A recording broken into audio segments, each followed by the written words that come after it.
Gloire au Seigneur. On rend grâce à Dieu pour ces beaux témoignages, ces belles expériences avec le Seigneur.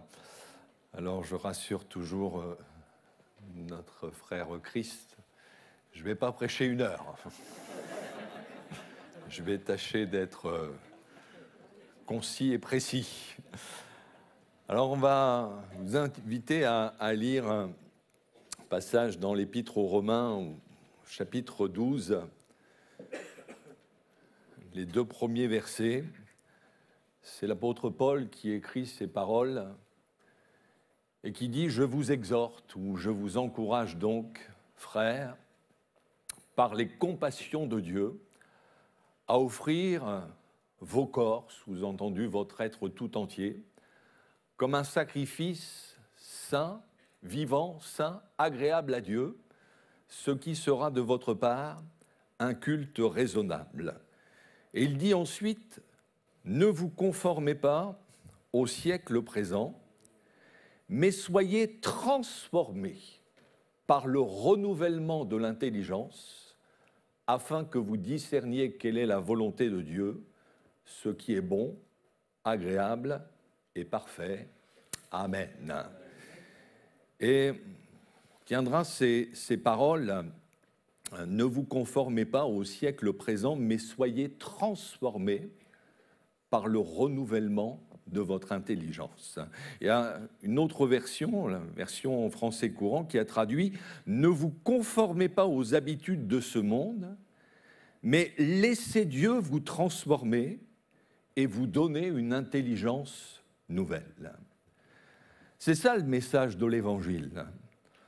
Non pas de nous faire changer de religion, de passer du catholicisme à la religion évangélique, ce n'est pas le but, ni même d'adhérer à une église, d'être simplement membre. Mais le grand projet de Dieu, pour chacun d'entre nous, c'est de transformer notre vie.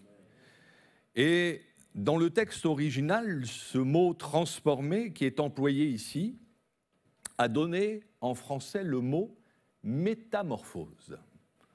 On aurait pu traduire ce verset « Laissez Dieu vous métamorphoser ». Et par définition, une métamorphose, c'est un changement complet et radical. Et quand la Bible emploie ce terme, ça désigne une personne qui a été profondément changée dans son être intérieur, qui, dans sa façon de penser, de voir les choses, dans son caractère, et même extérieurement, parce que quand on reçoit Christ dans sa vie, ça se voit. On rayonne de sa paix, de sa joie. À partir du moment où Christ devient notre Seigneur et Sauveur, il y a un véritable miracle intérieur qui se produit. Et il y a dans la nature un exemple significatif de métamorphose, c'est celui de la chenille qui se transforme en papillon. Si on pouvait afficher cette petite image, on est dans la nature, hein, depuis ce matin. Mais là, c'est vrai que quand on voit la chenille, velue, qui rampe, c'est quand même pas très attirant, hein. Mais quand elle commence à tisser son cocon, au bout d'un certain temps, elle sort, mais c'est plus une chenille, c'est un papillon. Et qui peut même avoir des couleurs extraordinaires. Il y a vraiment une métamorphose. Et les biologistes peuvent peut-être scientifiquement expliquer le processus de transformation, mais aucun être humain ne peut changer une chenille en papillon. Vous pouvez bien essayer de coller des ailes à une chenille, mais vous ne pourrez pas en faire un papillon. C'est un miracle de la nature. Et vous savez qui est le créateur de cette nature? Eh bien, c'est Dieu. Et c'est ce qui est extraordinaire, c'est que ce Dieu qui quotidiennement dans la nature transforme une multitude de chenilles en la métamorphosant, en la rendant comme un papillon, eh bien ce Dieu-là, c'est le même qui est au milieu de nous, qui peut transformer des vies, qui peut changer des cœurs, qui peut faire de nous de nouvelles personnes. Et d'ailleurs, le premier miracle que Jésus a accompli aux noces de Cana a été de changer l'eau en vin. Une eau insipide, fade, il va la changer en un vin de qualité. Et ce n'était pas simplement pour montrer de quoi il était capable, mais au travers de ce miracle, Jésus montrait ce qu'allait être son ministère, un ministère de transformation.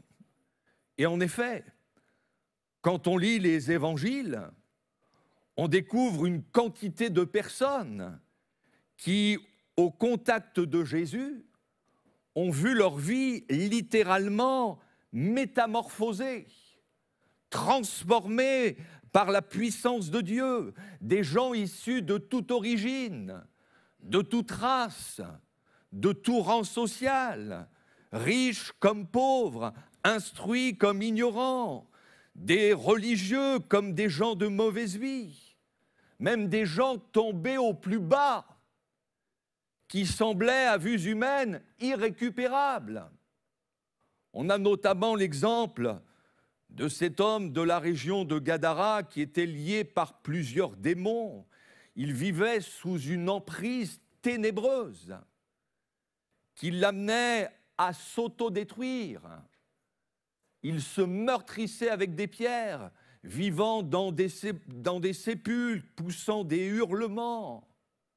Un homme qui vivait en marge de la société, qui ne portait aucun vêtement sur lui. Alors on pourrait se dire, oui, mais ça c'est un cas extrême.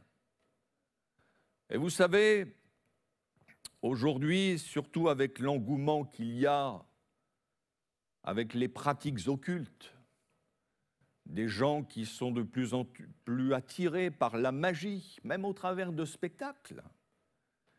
Et moi, je vous dis qu'il y a de plus en plus de gens qui sont liés par des esprits, qui sont tenus par des puissances de ténèbres, qui peuvent les conduire à l'impureté, à la violence, à s'autodétruire, à même en finir avec la vie.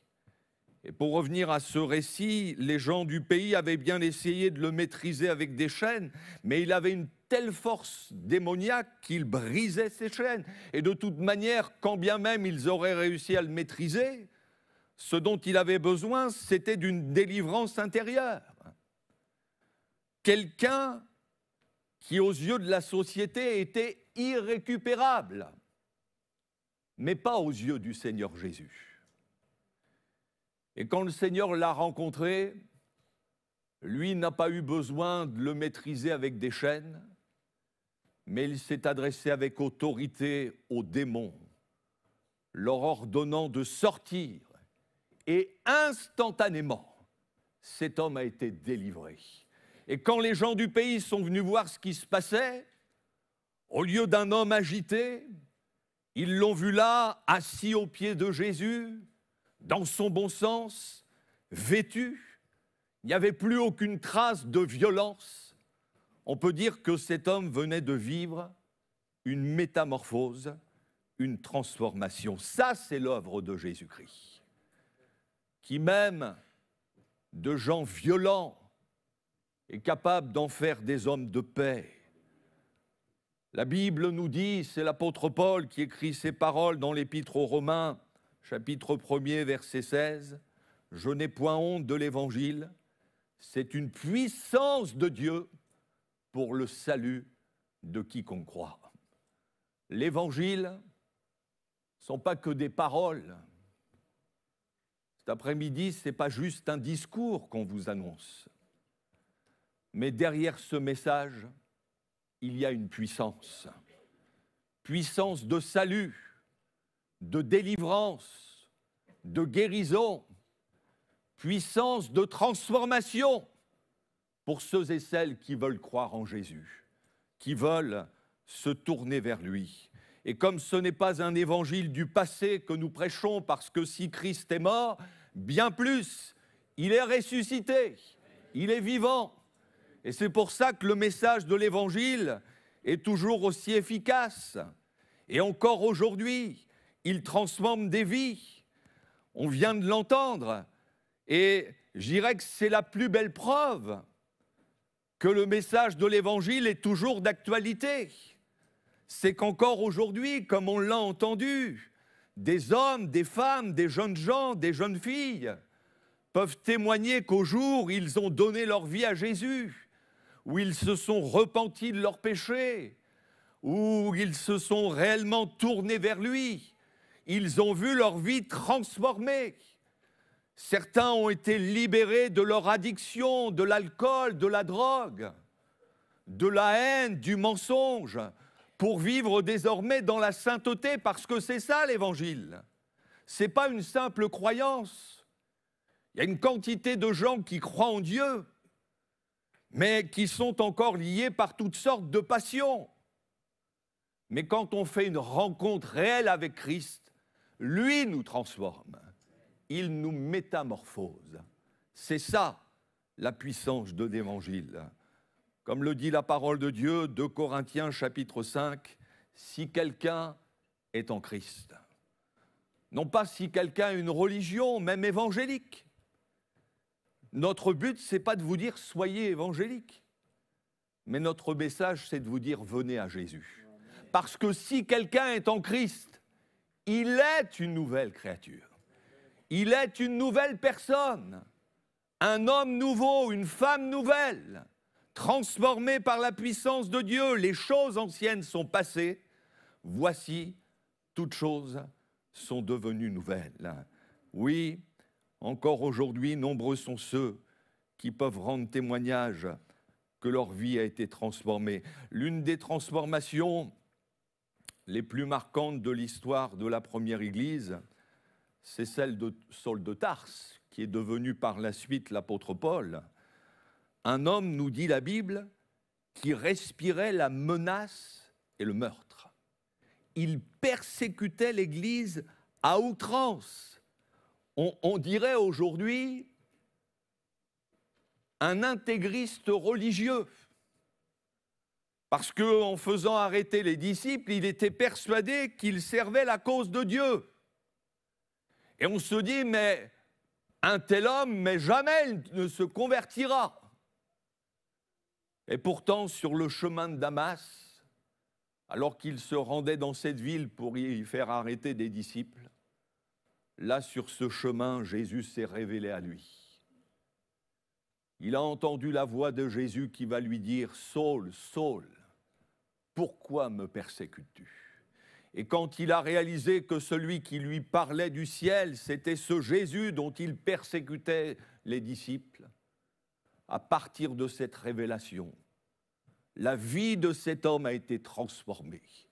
Et d'un persécuteur, il est devenu un prédicateur de l'Évangile, un instrument de bénédiction pour annoncer ce message dans tout l'Empire romain.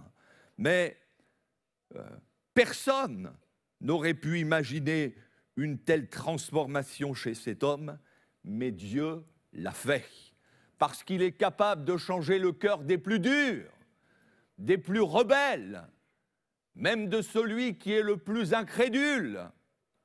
Dieu peut changer son cœur. Vous savez, celui qui vous prêche cet après-midi n'est pas né avec une Bible à la main. Je ne suis pas né pasteur. Mais jusqu'à l'âge de 22 ans, Dieu était inexistant dans ma vie. Il n'y a eu aucune éducation religieuse. On a entendu témoignages beaucoup issus de foyers chrétiens, c'est bien. Moi, pour ma part, j'ai eu aucune éducation religieuse. jusqu'à l'âge de 22 ans, c'était le dernier de mes soucis. J'ai sombré dans la délinquance, dans toutes sortes de trafics, la drogue, fini par même me retrouver en prison, où déjà là, Dieu s'est révélé à moi. Parce que vous savez, Dieu est capable d'aller nous chercher au plus profond de notre misère.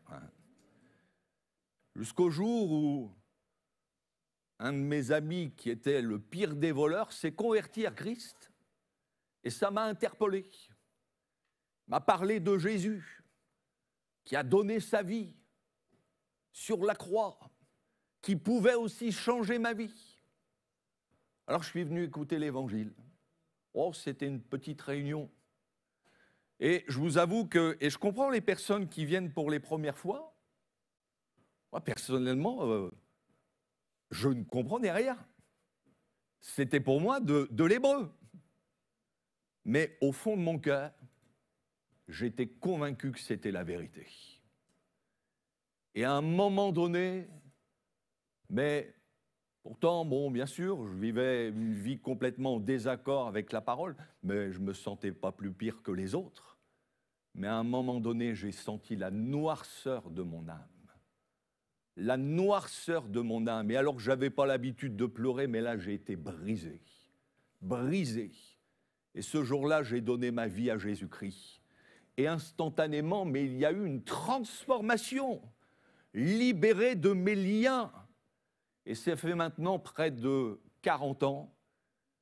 Et j'aimerais vous dire une chose.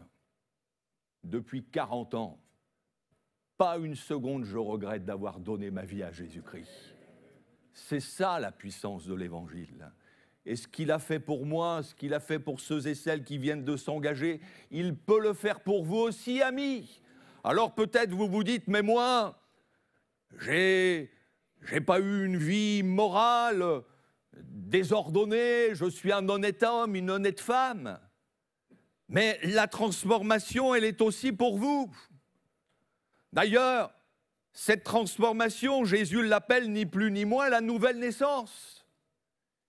Et à qui Jésus en a parlé pour la première fois? Eh bien, c'est un homme religieux nommé Nicodème. Et il lui dira, mais si un homme ne naît de nouveau, il ne peut voir le royaume de Dieu. Et Nicodème, c'était pas n'importe qui. C'était un docteur de la loi, un homme qui avait une grande connaissance de la parole de Dieu, un homme pieux, mais qui néanmoins avait besoin, pour entrer dans le royaume de Dieu, de vivre une métamorphose, une transformation, l'expérience de la nouvelle naissance. Et c'est bien qu'il en ait parlé, justement, à un homme religieux, parce que s'il en avait parlé à un homme de mauvaise vie, à une prostituée, on pourrait ne pas se sentir concerné.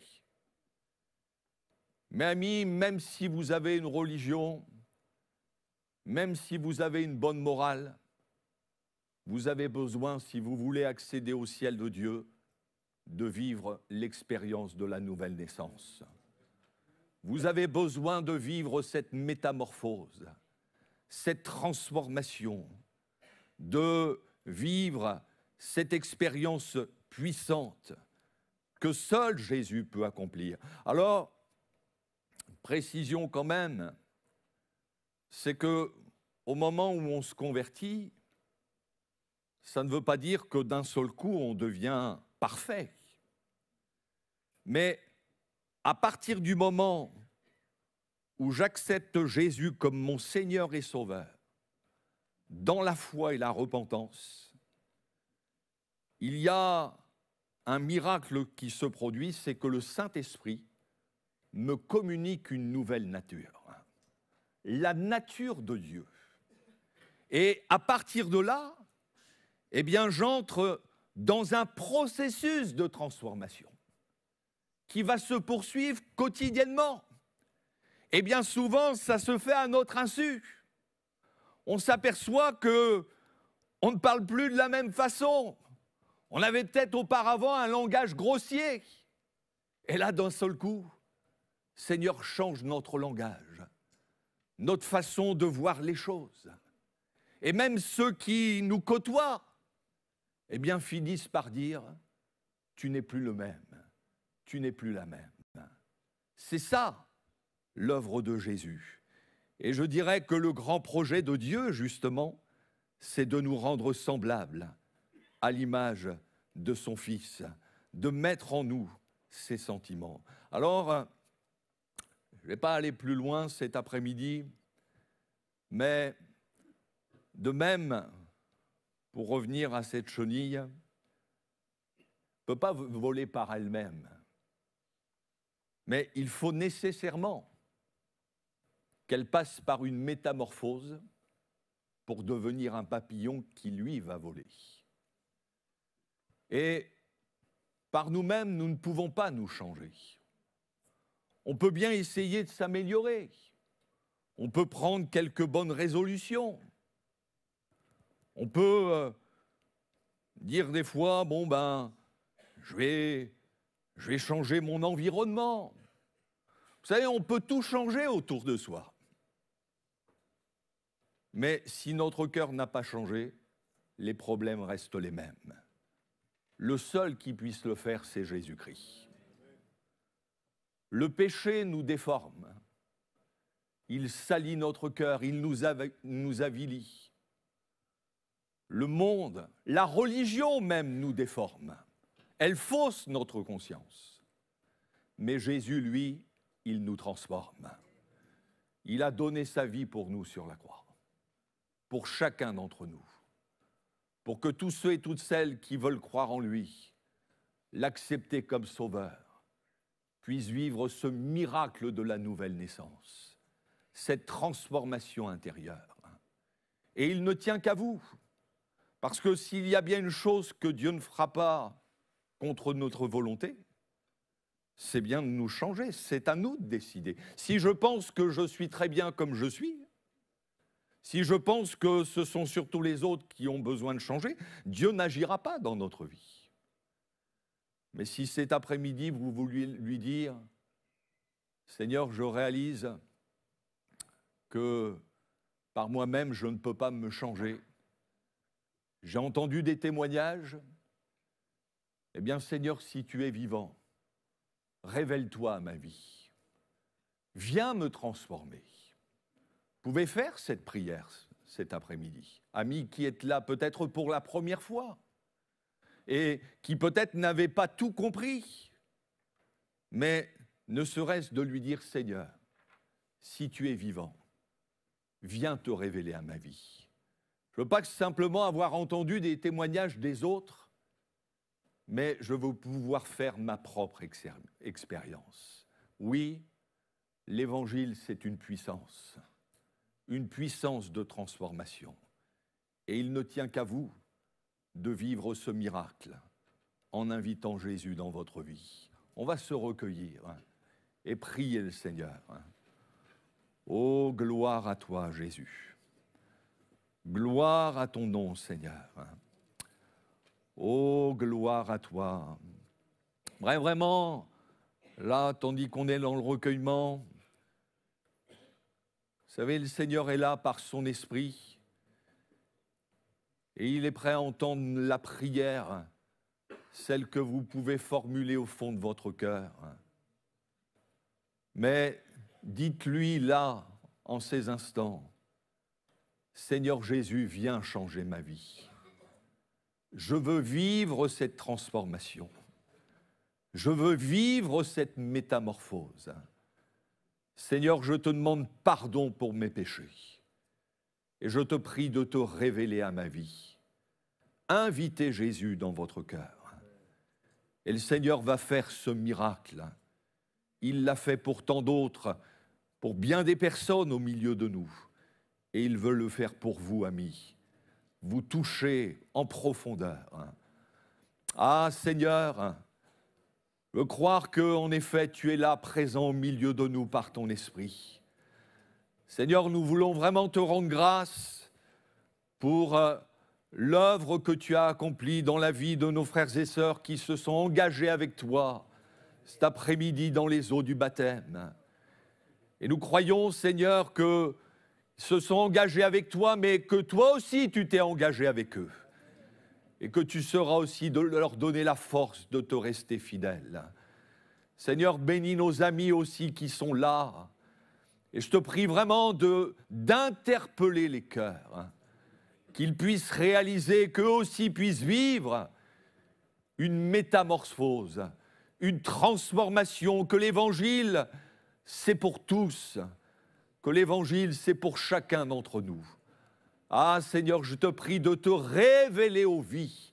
Seigneur, si tu as su toucher mon cœur, je crois que tu peux toucher le cœur de nos amis et les amener à vivre ce miracle dans le nom glorieux de Jésus. Amen. Que Dieu vous bénisse.